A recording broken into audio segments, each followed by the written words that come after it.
మాఘమాసంలో శుక్లపక్షంలో వచ్చే షష్ఠి తిథిని వరుణ షష్ఠి అనే పేరుతో పిలుస్తారు. 2026 సంవత్సరంలో జనవరి 24 తేదీ శనివారం వరుణ షష్ఠి వచ్చింది. ఈ వరుణ షష్ఠికున్న ప్రాధాన్యత ఏంటంటే అష్టదిక్పాలకులలో వరుణదేవుడికి ఎంతో ప్రీతిపాత్రమైన రోజు వరుణ షష్ఠి. అష్టదిక్పాలకులలో వరుణుడు శ్రద్ధావతి అనే పేరు కలిగిన నగరంలో ఉంటాడు. ఆయన చేతిలో ఎప్పుడూ పాశె ఉంటుంది.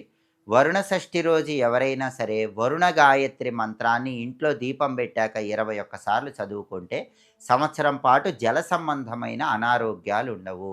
ఎవరైనా సరే జలుబు, దగ్గు, ఆయాసము, ఉబ్బసం, ఆస్తమా సమస్యలతో బాధపడుతున్న వాళ్ళు, బ్రాంకటిస్ సమస్యలతో బాధపడుతున్న వాళ్ళు ఈ వరుణ షష్ఠి రోజు వరుణ గాయత్రి మంత్రం 21 సార్లు చదివితే సంవత్సరం మొత్తం ఈ శీతల సంబంధమైన అనారోగ్యాలేవి కూడా దరిజేరవు. అష్టదిక్పాలకులలో